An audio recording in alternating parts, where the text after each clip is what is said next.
Welcome to What's Your Next Move, the podcast for peak performers who are making things happen but are running into roadblocks that prevent them from getting what they want. Whether you work for someone else, you're an entrepreneur, thinking about starting your own business, or at a point in your life where you just can't make the move from where you are to where you want to go, you're in the right place. This podcast is all about answering one question: what's your next move? And helping you harness your power so your next move is the one that changes your life. I'm your host and resident provocateur, Arlene Battishill, and I want to know, what's your next move?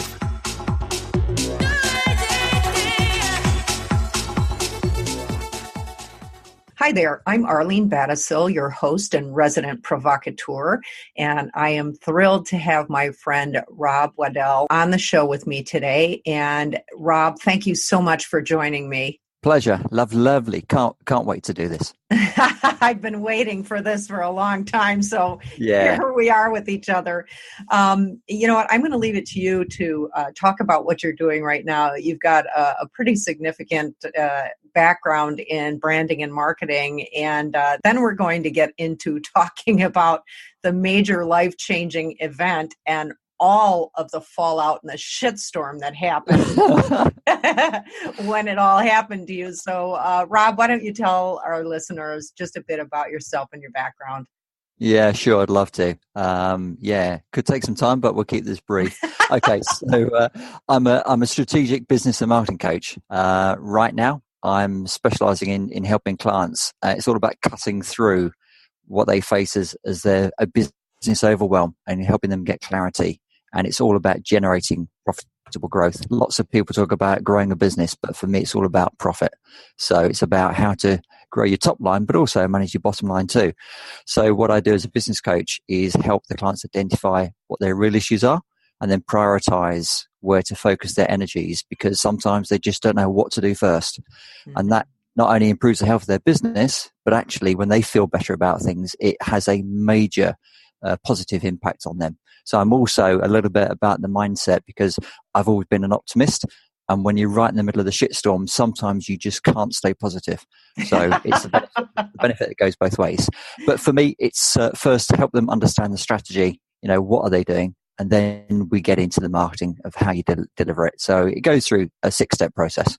I see. And are you just, let me ask you this, Rob, in terms of what you're doing right now, are you primarily working with big corporations, or do you also work with small companies, entrepreneurs that are just starting their business right now?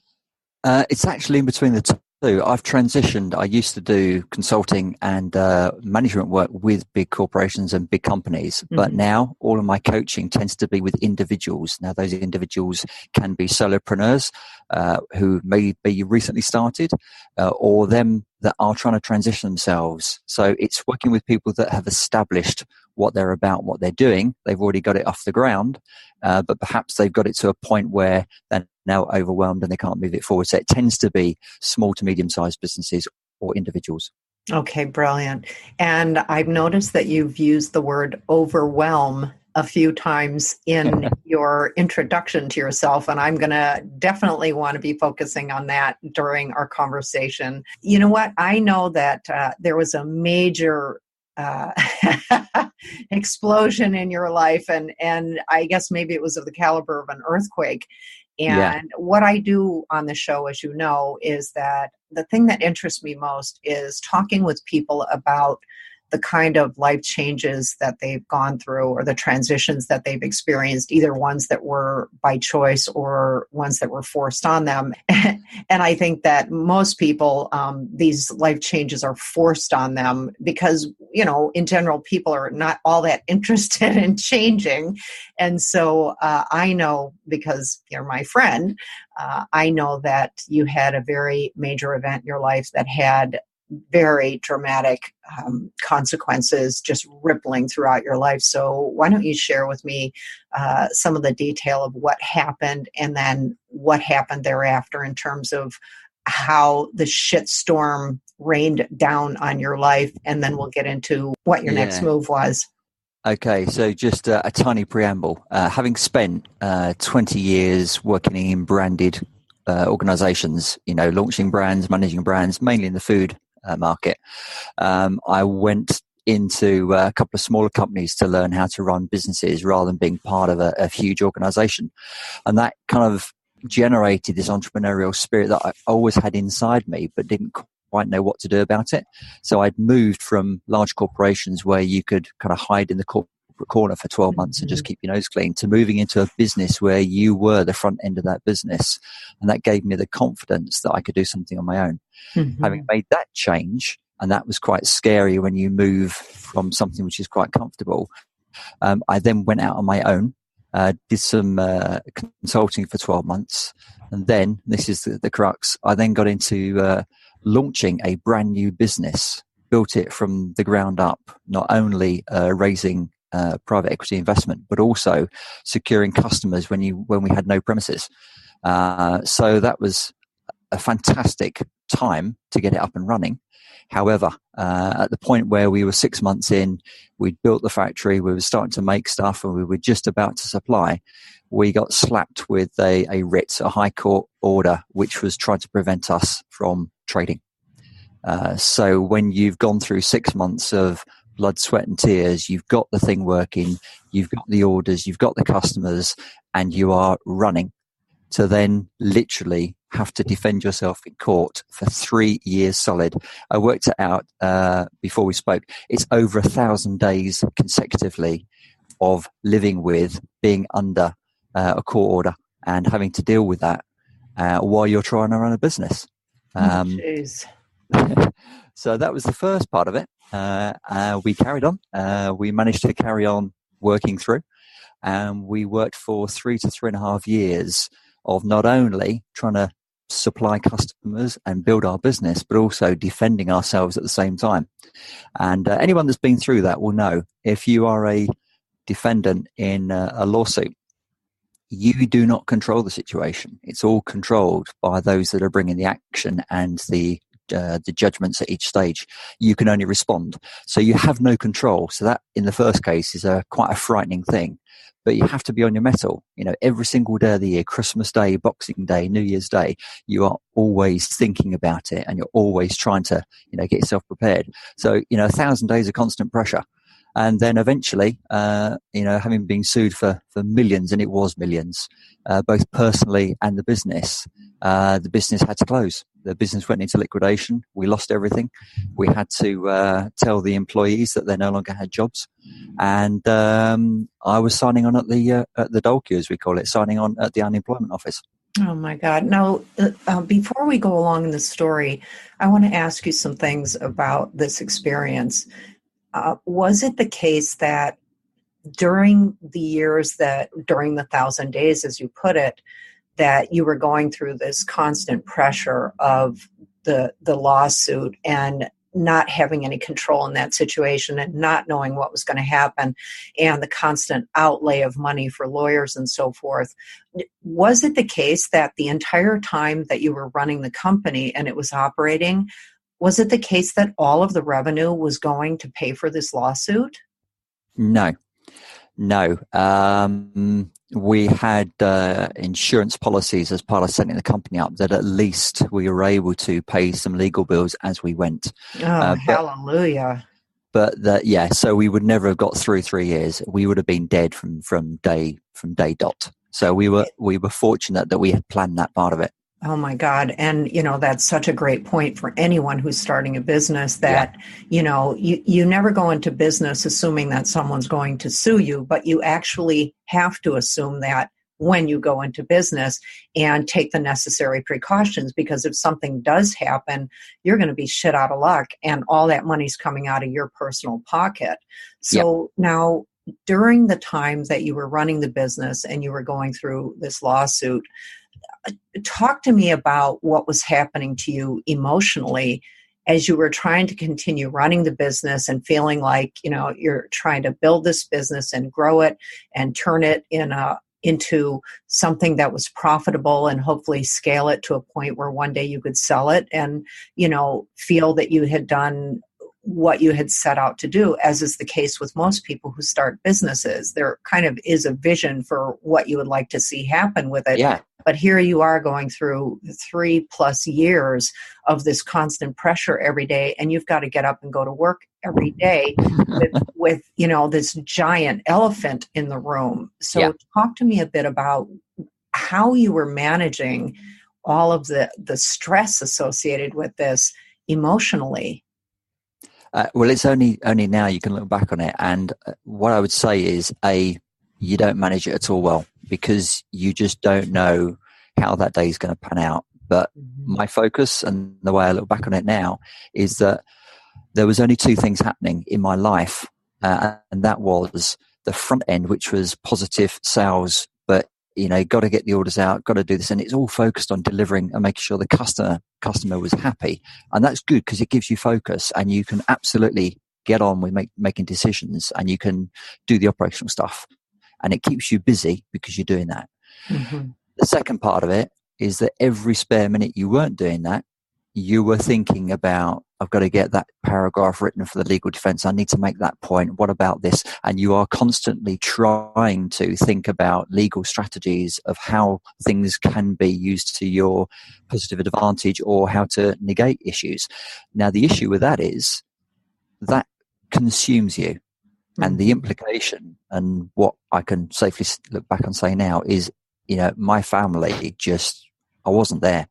Yeah, that was my instant reaction to what you just said, because if you're spending your whole day working and the whole night processing everything about the lawsuit and strategizing and trying to figure out what you do in response to anything that, the complainant is coming up with, you go home at night and you've got a family, and I would imagine you kind of had to check out of your family in order to be managing all of this. What kind of an impact did this have on your family, the relationship that you have with your partner and your children, if you have any? Yeah, sure. So I've now got 2 grown-up children. At the time, so that sounds like they survived. They survived.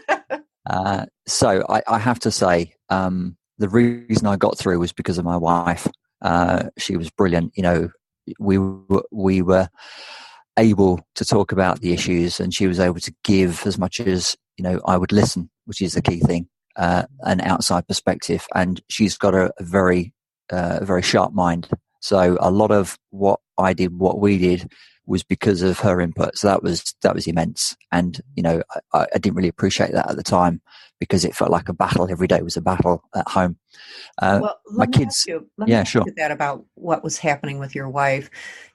Clearly in retrospect, you see the value that she was bringing to you, but talk to me a little bit about how the days were where you just said it was just a battle, and I'm sure it felt like a constant battle with her.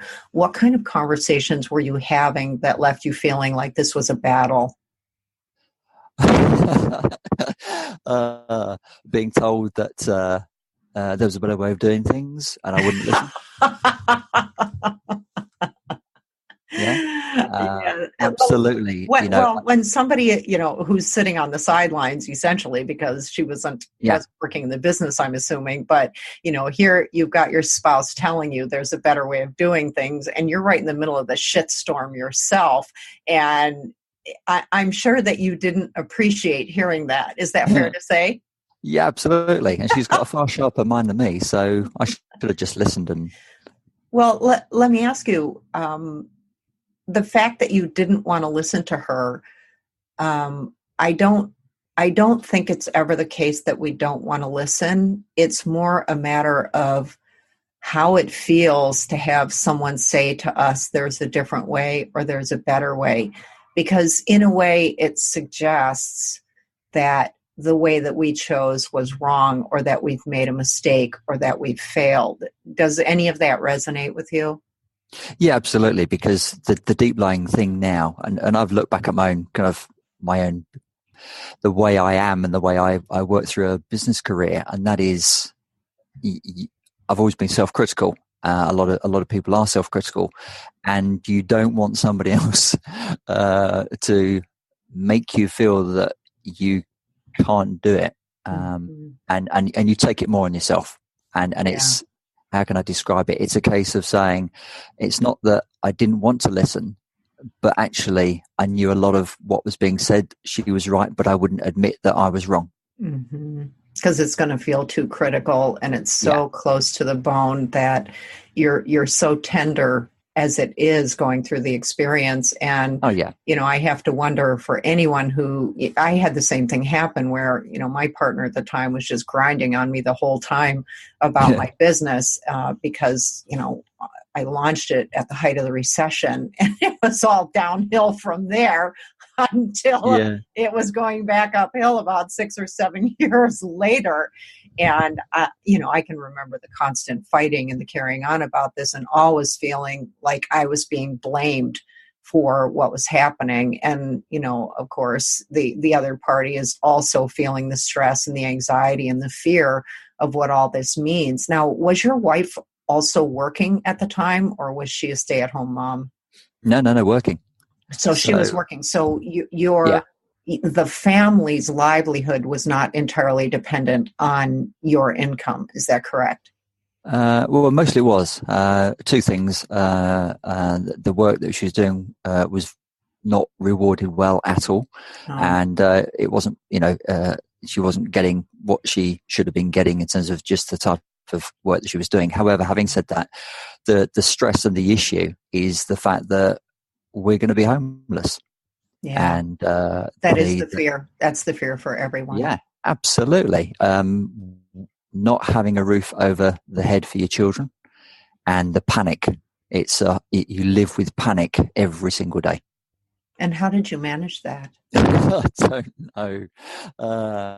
Is the answer? Rob, is the answer to the question? I didn't. Yeah. I didn't want to give up. There will be a way. We'll have to find a way. And just that grind, that just get up, brush yourself down. It's another day. I've always been positively minded, and if I'd not been an optimist, I never would have got through it. I just would have slipped my wrists. And was your feeling at the time, based on what you just described, was your feeling more that you had to just gut it out because you couldn't let this thing sink? You had to make this successful. You had to get through this no matter what it was going to take. You were just going to push this thing all the way through to the end, no matter what. And absolutely. Part of the emotion is anger. Yeah. Because it was the injustice. Personally, I knew I'd done nothing wrong. So from a very personal point of view, to have accusations happen when you know that it's downright not you, then you get angry. And so that carried me through the anger to prove that we were okay. And actually, I have to say, we actually were reasonably confident that everything was going to be all right. And it wasn't until, it really got to it that it wasn't. And that's hard. Now, I want to continue on with what happened, but I want to go back to your family for a moment. I interrupted you at the point we were talking about your relationship with your wife, but tell me about what was happening with your kids at the time. Oh, horrible for them. Really horrible. I'd actually say now that it ruined their childhood. Really? How old were they at the time? My daughter was going through between the ages of 10 and 14. So she lost it. I lost that part. And I really hate that. I really regret that. And it had a major impact. Luckily, my son was able to isolate himself better, had a better way of managing with his circle of friends, and largely they got ignored by me, which was a horrible thing to look back on.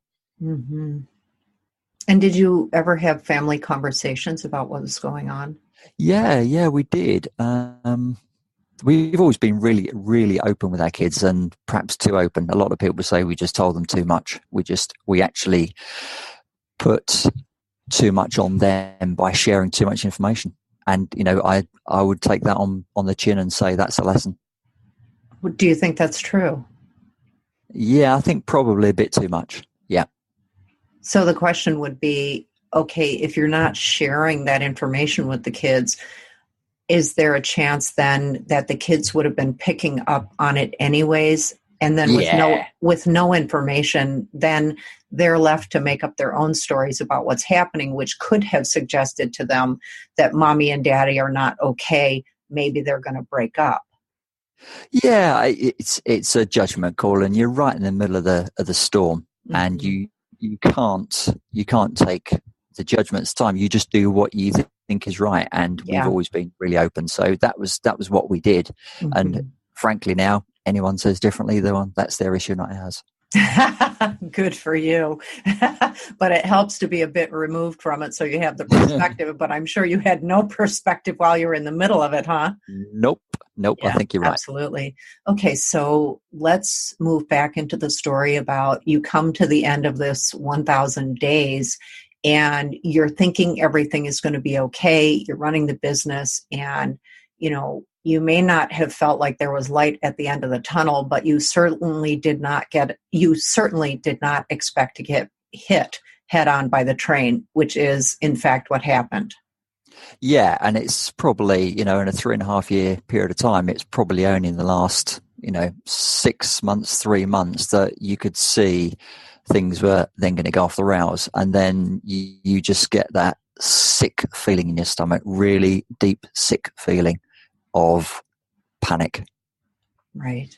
And what did you think was going to happen? The panic was associated with the fear, and I'm assuming that was related to the sense that you were going to end up homeless as a result of this. Yeah. I know it's easy to say because I'm a bloke, but I think the kind of the old model of being the provider Mm-hmm. is still a deep-rooted fear for a lot of guys in family life. If they are the main breadwinner, Mm-hmm. to be, to see it as being responsible. And, that's how I saw it. And that's how I still see it today. I was responsible for putting my family through that. I made the decisions and it was going down the pan. And that is a horrible feeling because I just felt that I'd let everyone down so badly by the Mm-hmm. decisions that I'd taken. Right. And that's the feeling. Right. And what's really interesting, I find about situations like this, because I felt the same way when, my business was going down because of the recession, that you're always blaming yourself as if there was something you could have done about it. And especially in these situations where you're completely powerless, which was the case for you, because Yeah. this was put upon you. This was forced on you. You didn't ask for this. You didn't invite this. You certainly didn't welcome it. And, there you're in the middle of this thing and you have no control, you have no power. And the natural response we all have is to turn it inward, because at least we can feel some sense of control that if Yeah. only we had done this or if only we had done that, because it's how we're trying to make sense of what's happening to us in a moment where we are completely powerless and without any control.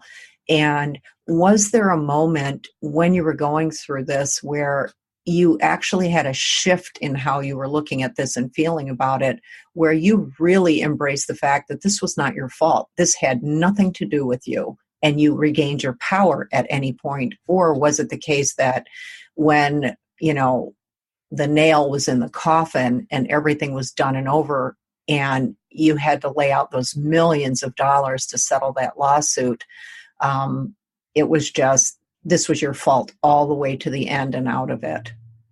Yeah, probably the latter. Although, without kind of getting into the nitty gritty, there was, at the end, there was a deal done. There was relief, and it turned out that at least we didn't lose the house. So there was a deal done, and personally, the liabilities got to a point where they stopped. And that was, a huge relief. But no, I was out of control right at the end. I had no control over it at all. I had not a voice. And So how long now? Okay, so just for context, at this point now, the lawsuit is settled and the business has now closed. Is that correct? yeah, absolutely, all went under. And did you have to close the business because of the payout on the lawsuit, or were you forced to close the business because of the lawsuit? Meaning Yeah, effectively, yeah. they were trying to Yeah, prevent you from even being in that business. Yeah, it just the cash ran out, so it went into receivership and liquidation. 2 months before the end, or a month before the end of the case. But effectively, it all happened pretty much at the same time. But it was squeezed and starved of cash, and Right. the banks foreclosed. Even we had orders on the hand, and the banks at that time were so risk averse that they would not extend. So we could have got through, but the banks foreclosed. Right. So you've got a double whammy there where you've got it coming from all sides because, you're being sued to try and force you out of business, and then the banks are not helping. And so you end up out of business. Yeah. And how long was it? I mean, prior to having to close the doors, how many months was it before the closing of the business that you really realized you were going under? It was probably short of 6 weeks. Oh my God. Because so it's like a rush. Jesus. What, excuse the expression, but what a fucking nightmare. It was. And to cap it all, in the week that we lost the court case, my mum died. So it was a fantastic, God. Talk about it was a fantastic storm. Oh, geez, Rob, this is just absolutely awful. And so you just mentioned that there was the feeling of relief when it was finally done, and at least you didn't lose the house. So at least you still had a place for your family.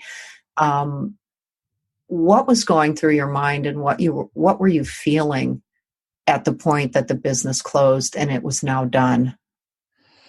Oh, wow. That's so hard because it was just, you feel so empty, absolutely, totally drained. People were saying I looked like I was walking around as a dead person, because you've emotionally put so much into everything that you are just physically and emotionally drained. I must have, lost 2 stone. It's just impossible to describe. It is absolutely impossible to describe except emptiness. And I was still angry. Of course. And nowhere to put it, right? Yeah. And so did you continue to turn that anger inward? Yeah, probably for quite some time. Relief is one thing, but when the feeling of injustice and the anger that says, well, it should never have happened, and you just ruminate over the whole thing. What could I have done differently? Why couldn't I? And you absolutely go back over, should have done this, should have done that. And it's really hard to not think like that. But yeah, I ruminated for quite some time, and just basically kicked myself. Oh, I'm sure you did, because what other choice do you have in a moment like that? Because you've gone through this horrible lawsuit, the case has been lost, all of that money's gone, everything that you built is gone, everything is gone, and you're left sitting there looking at what has happened in your life, and of course you're angry. And I totally get the ruminating, because there's no way that you can reconcile in your head or in your emotions what has happened. And you just stay in that place because you can't escape it. When there is an injustice like this, to the degree that it has happened, it takes a really, really long time to make peace with it. And let me ask you, have you made peace with it at this point in your life? Yeah, absolutely. It took a long time. So that was between 2011 and 2010, 2013. So between probably the period of 2014, 2016, I was still angry about it. I was living with it, and I would walk into the supermarket and I'd see products on the shelves that we were making, and that made you feel angry and sick. It took me a good 2 years, 2.5 years.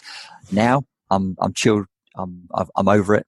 I've let go, and letting go is so hard to do.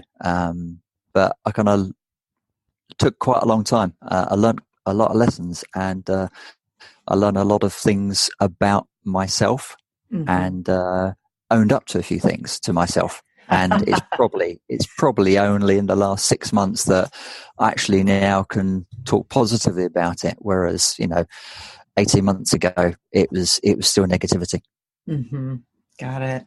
Now, during the 2 years prior to the closing of the business and getting the relief that this was finally done, but still being so angry and ruminating about it, what was happening between you and your wife?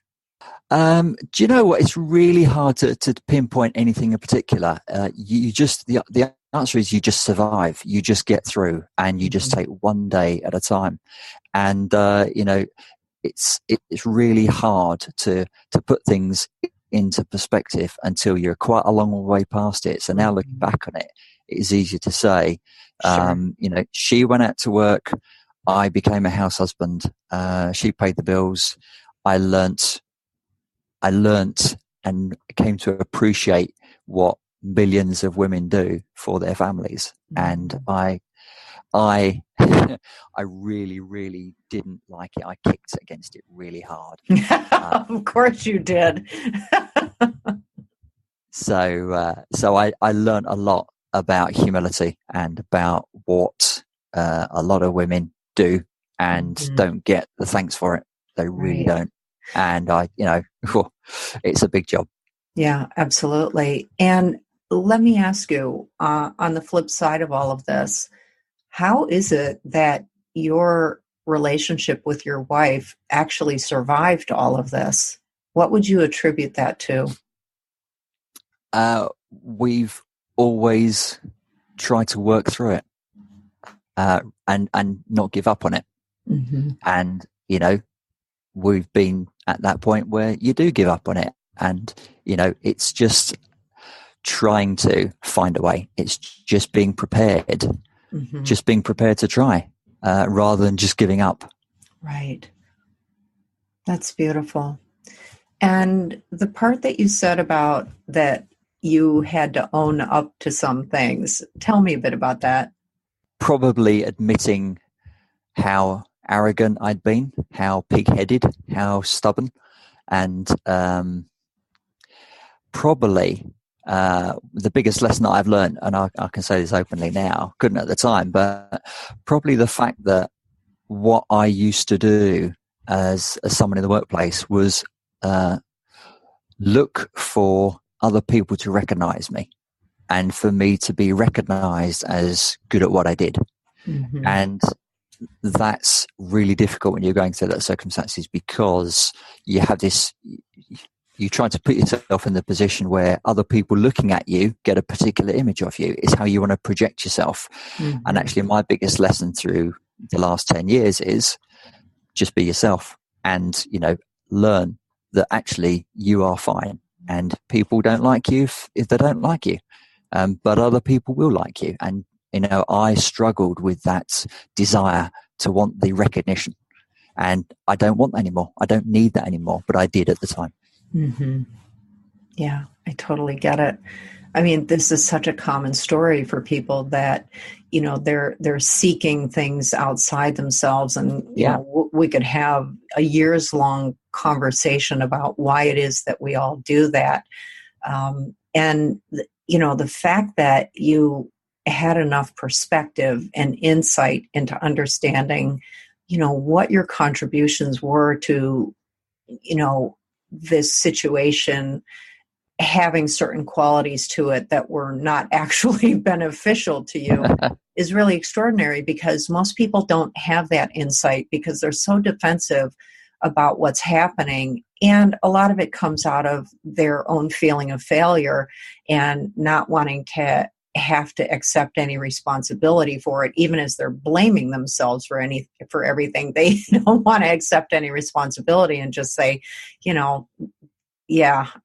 I made a mistake there. Yeah. My pig-headedness really didn't serve me well. And so it's quite extraordinary that, your relationship survived intact and is probably thriving at this point because you made a deliberate commitment to stay in this together and go the distance, which most people don't. They just bail on it because the pressure and the stress is so great that they just can't find that part of themselves that just says, I have to keep going. We're in this together, and we are going to come out the other side intact. Yeah, undoubtedly, you want to sit in a room on your own, be left alone, You don't want to talk to anyone. You don't want to see anybody. Yeah. You just want to shut everything out. And that means isolating yourself. For sure. And that's the worst thing you can possibly do in these situations because, the primary source of support for most of us is going to be our spouses. And if there's conflict with the spouse, you are dead in the water because now you have no support. And so if anything, the key is to basically circle the wagons and hunker down and have your spouse right in there with you where you're strategizing with your spouse to figure out, okay, how are we going to manage to get through this so that conflict in your primary relationship and your main source of support doesn't end up further complicating everything, because it's bad enough as it is, but then you throw in a problem in a primary relationship, you're screwed. You are just so done for. Yeah, absolutely. And, it's hard to be honest. It's hard to be honest about how you're feeling. Absolutely. And so, Rob, you have now gone through probably the worst experience of your life, and you're coming into 2016, which is not that long ago, but you have actually come to a place where you have been able to let go of all of this, and now you're turning your attention forward. And at that point, what was your next move? What were you seeing for yourself? And did you feel hopeful about the future given what you had just come out of? Okay, so actually, before 2016, so we kind of wrapped this up 2013, and as soon as we got over the really horrible stuff, and we at least had release, and we were able to kind of start again. It took me about 6 months, but in that 6 months, I'd already started to look for new opportunities. I knew I couldn't go straight back into that kind of employment. I was barred from doing certain things anyway as part of the outcome. So I then decided to do what I'd done a little bit before, which was just hire myself out and start getting out there again. And, that's quite hard. But 6 months after the court case, I was back in doing consultancy work. Got a couple of recommendations, got a couple of gigs, was able to, hire myself out 3 days a week. It meant going away from home, which was, a downside, but also from my own recovery point of view, being able to sit in a hotel on my own and feel that I was making some positive moves forward was part of that recovery. So 6 months after, I was, hiring myself out and back into some kind of work, but it took 12 months, 18 months of that to then begin to let go. So, between 214 and 216 is when I was getting back out there and doing stuff, but it didn't feel like good stuff. It just felt like something to keep me going. Mm-hmm. And then at 2016 is probably when I'd gone through the worst of that, and, other things happened that I realized that I need to do something different. I can't carry on like this. I need to do something different. We're going nowhere. We're just treading water. Right. So it was that realization that I needed to do something that was different and on a different trajectory. So that's quite. There wasn't a day, there wasn't a time when I drew the line. It kind of evolved that I began to realize that life was too short. I think it was probably during 2014, 2015. I was working for a company which I was in for a short period of time, and the contract was terminated. At the same time, my wife had fallen ill. So effectively, I couldn't work for two reasons. So that meant that we had to do things completely differently.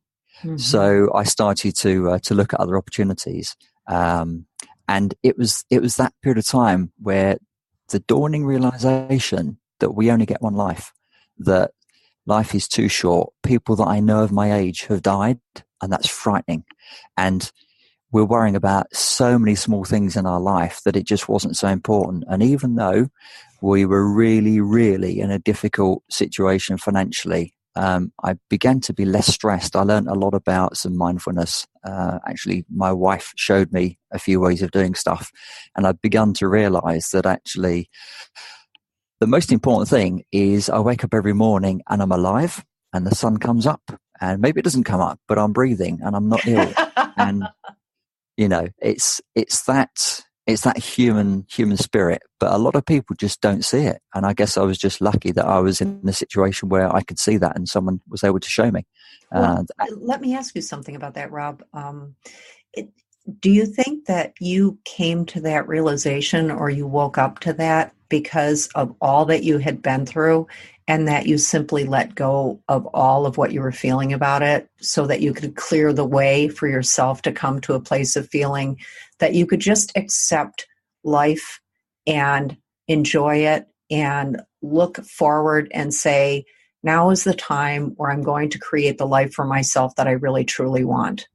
Is that what happened? Absolutely. Yeah. Because if you don't let go, you can't move forward. You have to let it go.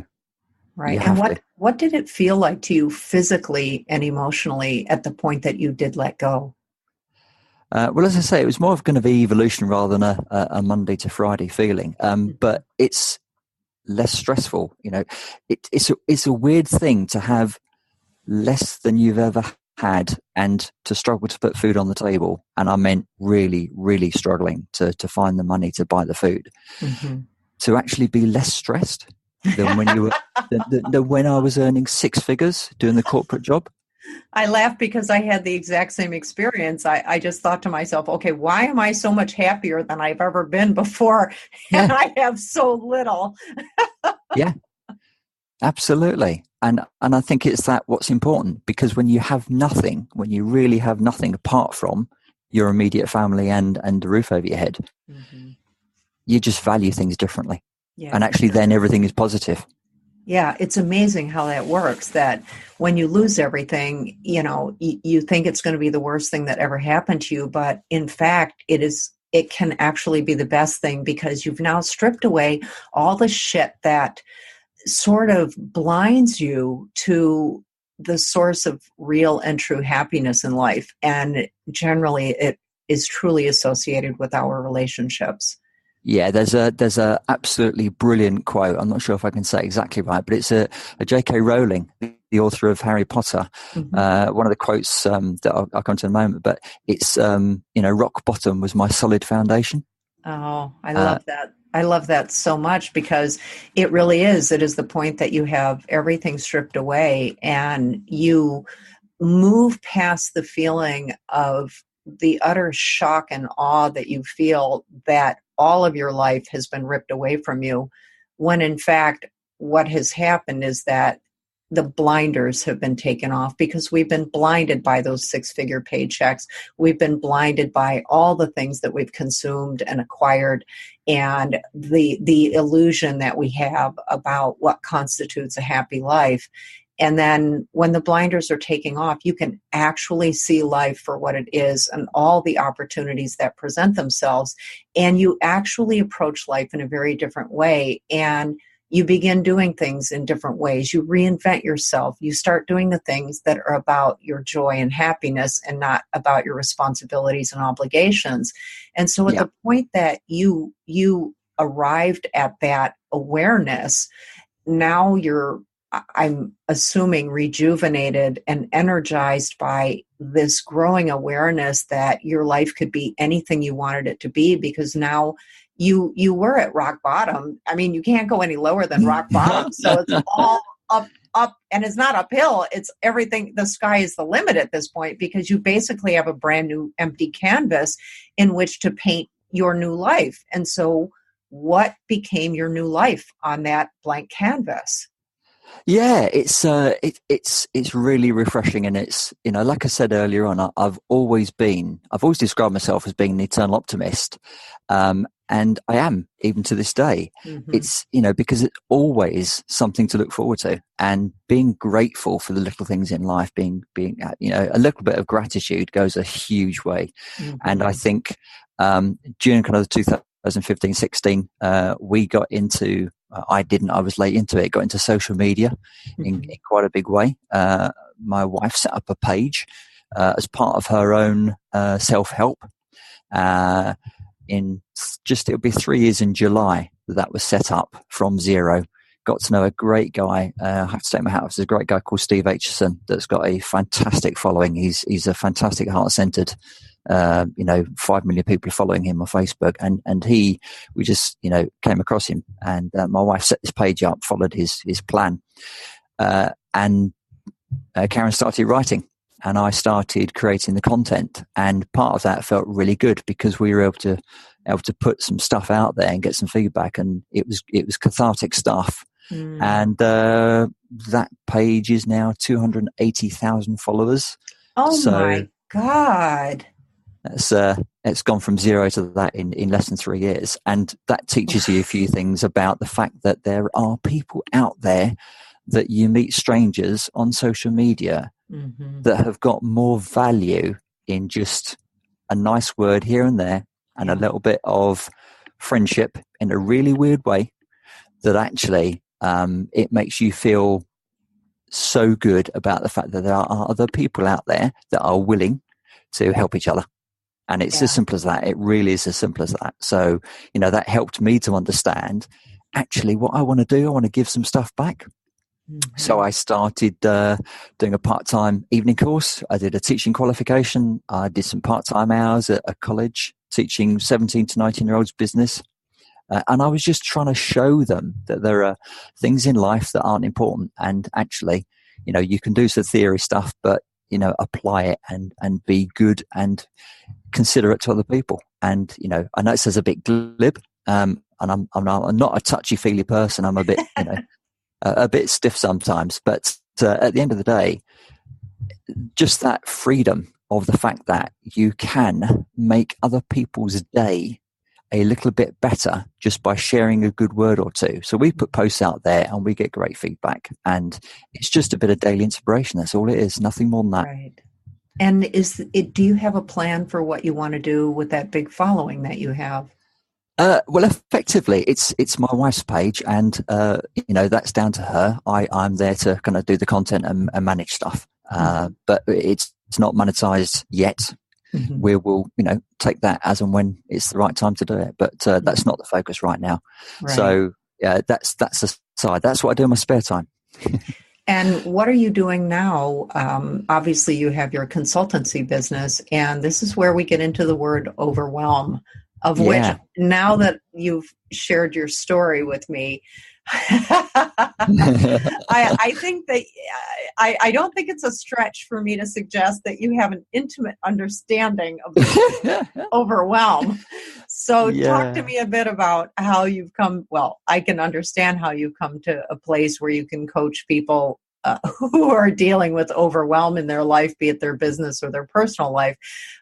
Is it just simply the experience that you had in your own life that has brought you to a place where, combined with your business experience, your branding and marketing experience, which is all about selling, where you've been able to start coaching people on what they need to be doing in their business and in their life when they're experiencing this tremendous overwhelm? It is both. I guess it's been the point at which they meet. So I've always been strategic in my thinking. So the business sense in me and what I've learned in business and the way I thought about writing business plans and growing businesses, whether as an employee or my own stuff, was very strategic. I can see the big picture. And from a business entrepreneur's point of view, you can get so busy in the day-to-day that you cannot see right in front of your face. And therefore, what I've done from a professional point of view is be able to take that helicopter view on somebody else's business, ask them some questions about it, which then allows us to cut through the wall of stuff and actually say, right, okay, this is fundamentally appears to be the bit we need to focus on and get the priorities strategically right. So that's the business side of it. But the overwhelm is the personal side of it, because that's how you feel. And the only way people can describe it is, I've got so much to do. I don't know what to do first. I don't know whether to do this or to do that. And it's like an accelerator. It's like a snowball running down the hill. And, what I'm able to do now, which I couldn't do 10 years ago, is to put the strategic framework in place from a business, how to run a business and how to make it profitable. But then just by asking smart questions and allowing people to realize themselves that here is the issue. Okay, put everything else to one side. And I used to say this to myself, and I say it to anyone I meet. When you don't know what to do, sit down quietly, no one else around, and just think, even for a minute, what is the most valuable use of my time now? Mm-hmm. Okay. And if that means forget about tomorrow, forget about next week, the priority now is we've got to get the orders out. Forget everything else, get the orders out. If the priority is I need to increase my lead generation because I don't have enough customers and I've got people in the factory I need to employ, then your focus has got to be, and you've got to get your other people around you to focus on the most important part. So the overwhelm is what people describe, but they don't know how to cut through it. And, strategically, business-wise, I'm able to cut through that and say, right, okay, it's a sales issue, it's a profit issue, and we can get to the chase. But the benefit of having some clear strategy is that then they feel better because they're seeing some results, and it's that focus and the priority. Right, absolutely. And what this strikes me as is, the overwhelm is sort of the equivalent of trying to eat an elephant whole. And you just simply can't do that. And it sounds like what you're doing with your clients is enabling them to just eat the tip of the tail, because that is what represents getting them as close as possible to the first dollar coming in, which is really what everyone needs to see happen in their business. And when you can get them focused on that so that they're not being overwhelmed by all of these other details and the to-do list that they've been writing out every single night. Of course, nothing ever gets done because they're distracted by 15,000 other things, and then they're even more overwhelmed, that you're able to cut through all of that shit and get right to, okay, this is the tail of the elephant, and you're just going to nibble on it because you're actually going to see some results if you just take a tiny little bite. And you make it manageable for people, right? Absolutely. So, you're absolutely right. It's what I focus on. It's the fact that people say, well, you can't eat the elephant in one whole go. So I say, okay, let's break it down. So you you eat it in bite-sized chunks. Mm-hmm. Let's just deal with that first bite. But what I'm bringing along is to say, people, you actually can, with my help, consume the whole elephant, but you just need to do it in a sequential order that's going to work. That's brilliant. That's really, really brilliant. And I'm sure that your clients have had great success in following what it is that you're sharing with them, because you actually understand how this works. And given what you've gone through, I don't think anyone is better prepared to deal with overwhelm than you. And thanks for saying. A lot of people, and I'm telling you that this story is just, my head is spinning from it, because I just can't even imagine what it was like going through this, and then to come out the other side and to hear you talking about what you're doing now, with such hope and optimism, and also the connection that you've made to mindfulness and joy and happiness, and what you're doing with the huge following that you've created on Facebook through your wife's page. It just begs the question, well, what's next? What's your next move? Yeah, it's kind of, things move really quickly. And I look back and I can't believe how quickly the last 3 years have gone. But right now, my focus in terms of my next move is to bring on as many clients as I can cope with on a one-to-one. But now I'm thinking, do I try and do some group work?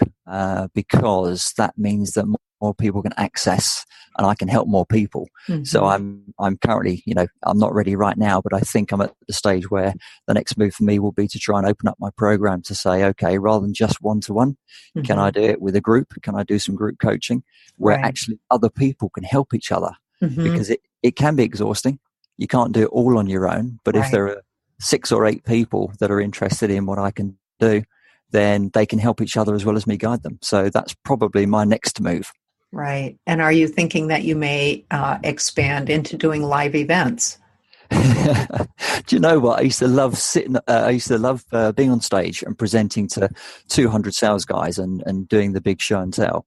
And then last week I saw, the Russell Brunson 3 million in an hour and a half. And that's just awesome. And I think I don't think I want to do that. That's not me. It used to be because I wanted to attract isn't he great? And I don't need that now. I love doing talks. I love sharing my experience, and I love showing people what you can do and how you can do stuff.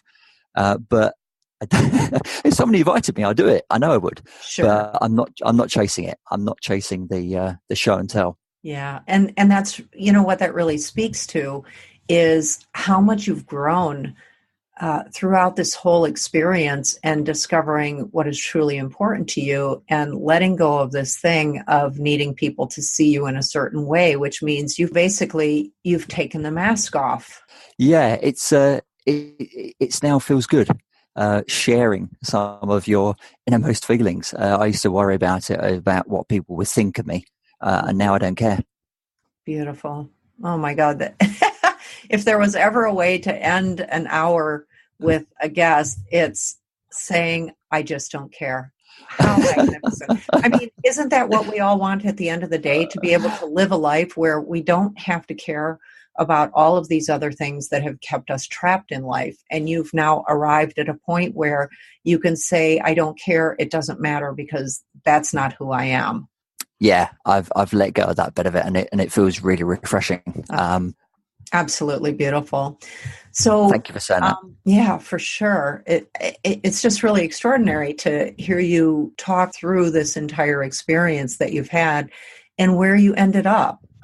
That's not where most people would expect someone to end up. But, when you can basically just, walk away from all the trappings of a former life and reinvent yourself and create a brand new life for yourself that is infinitely happier than you've ever had in your life before.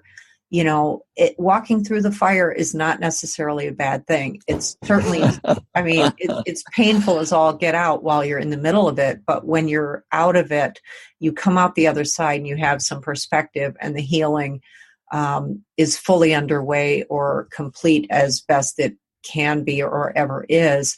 Yeah. And you see the kind of life that you can have, that you don't have to have a lot of money to have that kind of life, and you end up with a much happier life. It's, wow, I would go through that fire again. Maybe I would choose a slightly different fire and maybe not roaring as big as the one I went through. But the fact that I went through that one certainly enables me to go through pretty much anything that presents itself. Yeah. I'm really smiling here, because one of the things that I love is the fact that this kind of fire in the belly, I've always had that passion, and I've always only wanted to work with people that have got that deep rooted passion about what they love doing. Yeah.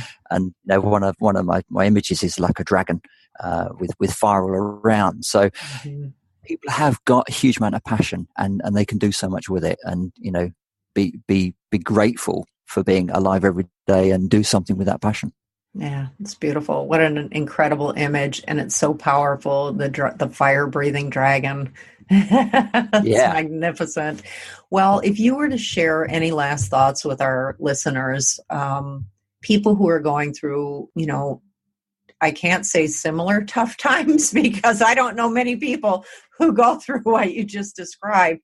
But people will be experiencing different things that are really challenging for them. And if you could share, the last few thoughts in our time we have about how you keep yourself going. When you're in the middle of it, every day is a new day. Every day is a new chance to just improve things a little bit, and just focus on something, one small thing that you can do that is a tiny positive thing.